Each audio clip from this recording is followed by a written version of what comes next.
Bonjour et bienvenue. Alors aujourd'hui, on va regarder les cartes qui sont tombées. Donc on a le 7 de bâton, on a le roi d'épée. Donc bon, là on a quelqu'un potentiellement qui est franc et qui se protège, d'accord. Ok, bon, message annexe. Allez, je commence. Donc aujourd'hui, on va faire un tirage que je fais assez rarement sur cette chaîne. C'est le tirage passé, présent et futur probable de la relation.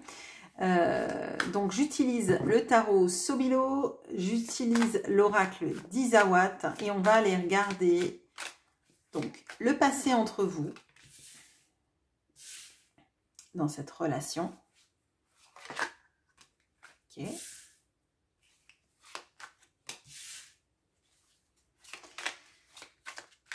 Le présent. Bon, écoutez, on fait tout dire. Ok, c'est cohérent. Hein.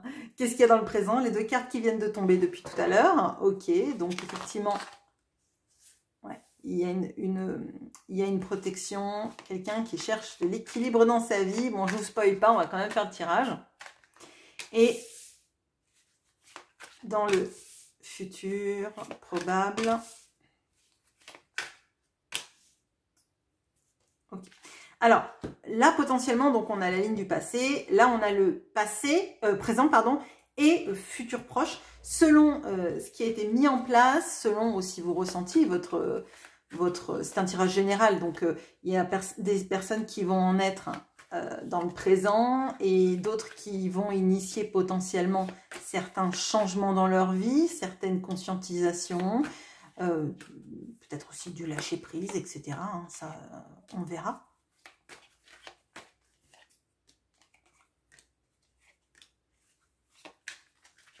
Ok, allez, alors, le passé. Le passé, on a la reine d'épée et le théâtre.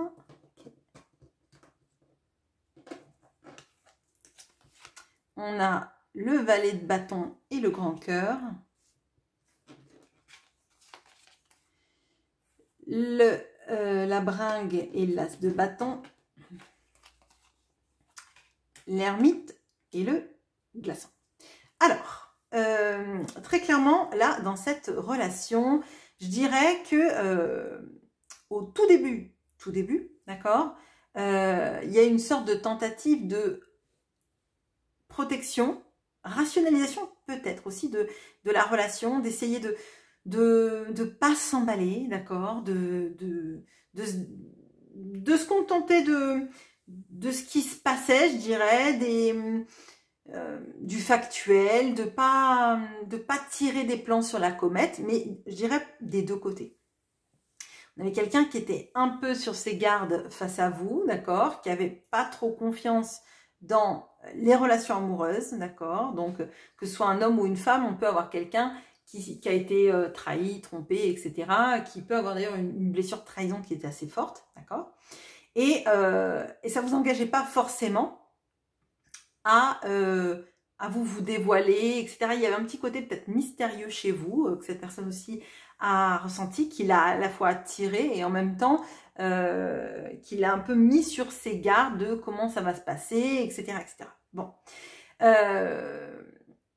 Moi, j'ai l'impression que quand même assez rapidement dans la relation, et malgré vous, sans doute, vous êtes tombé éperdument amoureux, amoureuse de cette personne qui pourtant montrait quand même plus des devants séducteurs, d'accord, de passion, d'accord, que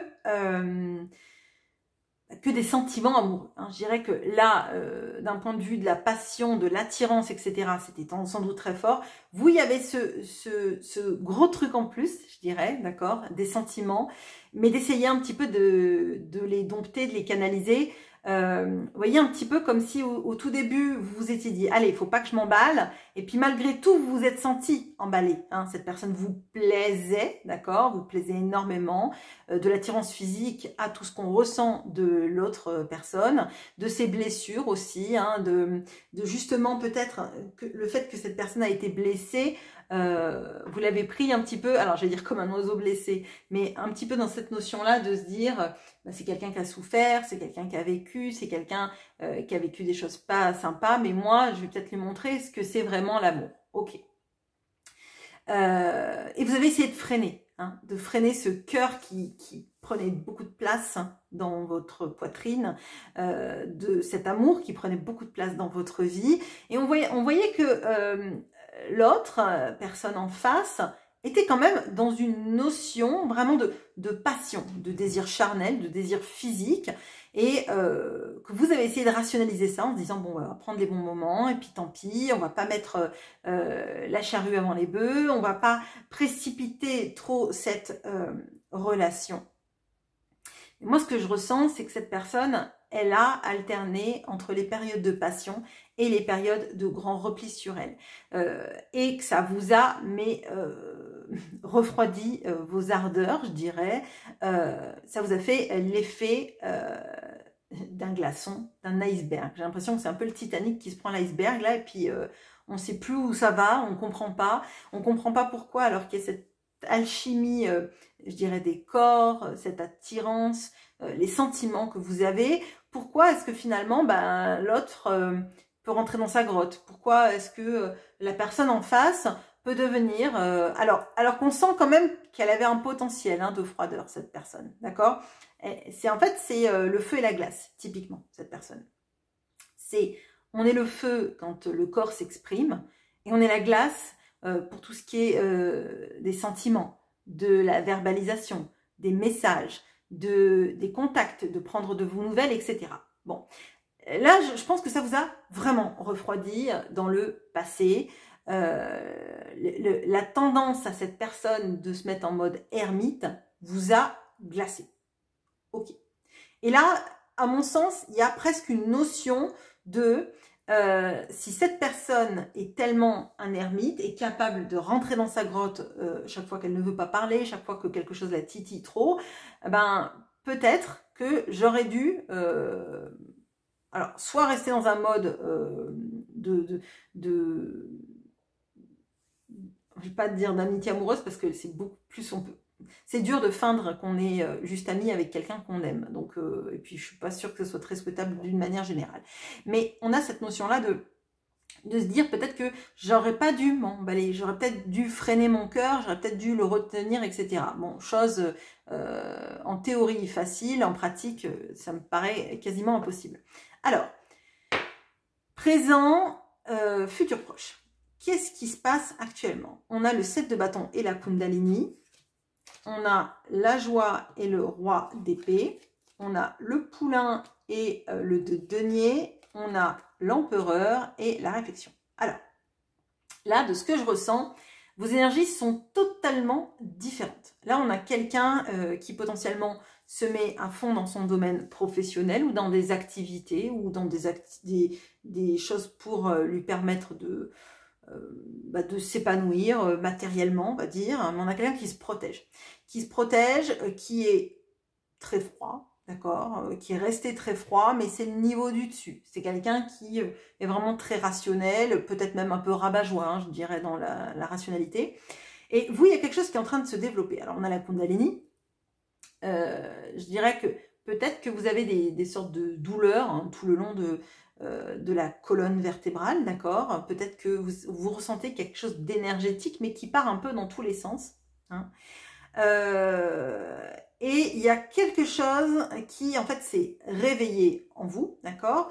Et ce qui s'est réveillé en vous, c'est la volonté de ne pas être dans une relation enfermante, dans une relation dans laquelle, en fait, vous ne pouvez pas vous épanouir.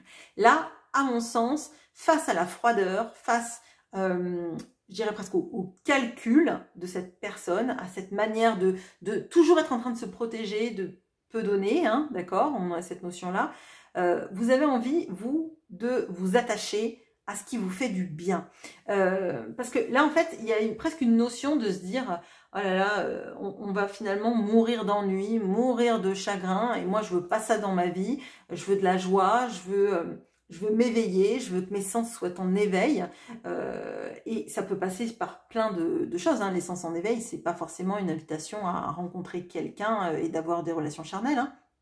Ça peut être tout simplement de profiter de la vie, d'être vraiment épicurien, épicurienne. Il y a aussi cette notion-là de ressentir que cette personne, finalement, elle est toujours dans la recherche d'un équilibre, d'être sur la balançoire, hein, d'accord, d'être sur la balançoire, mais pas ni d'être en haut. C'est une balançoire qu'elle fait toute seule, donc elle est obligée de se mettre au milieu, et finalement, elle bouge pas, d'accord. Vous voyez, je vois les tapes fesses, là, les balançoires pour enfants, où il faut être deux, parce que sinon, bah, on reste en bas, donc ça sert à rien. Donc moi, ce que je ressens, c'est qu'en fait, vous avez envie de vous amuser, mais vous savez que ce partenaire-là, dans votre vie, actuellement en tout cas, vous n'êtes pas du tout sur la même longueur d'onde. C'est quelqu'un qui cherche en fait à toujours équilibrer sa vie pour pas souffrir, pour pas dépasser du cadre, pour pas... Et finalement, ça en devient, excusez-moi de le dire, mais chiant. Moi, ce que je ressens, c'est l'appel vers la joie.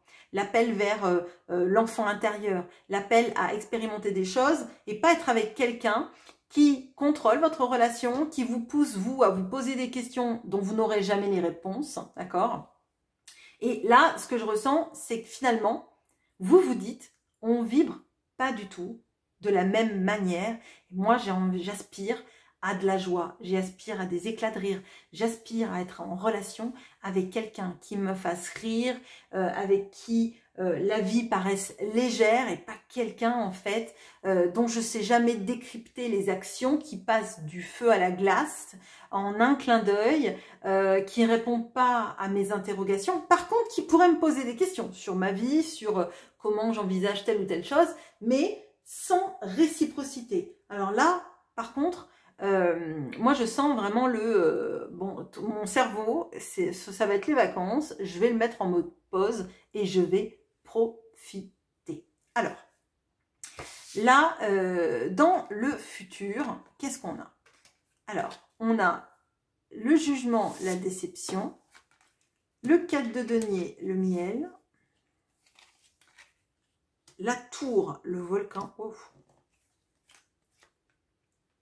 la mort et l'union. Oh. Ok. Alors, 3 arcanes majeures sur cette ligne et pas des moindres. On a le jugement, on a la tour et on a la mort. D'accord? Alors, cette personne dans le futur, je pense qu'elle change, mais radicalement. C'est le virage à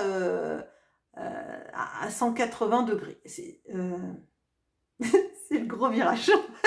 Je suis en train de me dire, bon, enfin, si au lieu d'aller au nord, par exemple, cette personne va au sud, bah, vous voyez ce que je veux dire, parce que c'est un angle plat, donc c'est bizarre. Bon, bref, on a cette notion-là de quelqu'un qui sent que vous êtes déçu, que cette relation, elle vous apporte rien, que potentiellement même vous vous dites, mais si cette personne, elle arrêtait d'être froide, est-ce que vraiment j'en voudrais dans ma vie? Enfin, vous voyez, on sent ça, on sent la remise en question, parce que justement, vous voulez une vie plus agréable, vous voulez une vie plus douce, vous voulez une vie qui vous ressemble, et vous voulez pas quelqu'un, en fait, qui, alors, pas qui coche pas toutes les cases, c'est même pas ça, mais quelqu'un avec qui la vie va paraître pénible, en fait. Vous voulez faire de la balançoire avec quelqu'un qui parfois peut être en haut, parfois peut être en bas avec vous, mais pas quelqu'un qui reste au milieu de la balançoire sans la faire bouger parce que il a peur de se taper les fesses au sol, quoi. Enfin, c'est vraiment ça.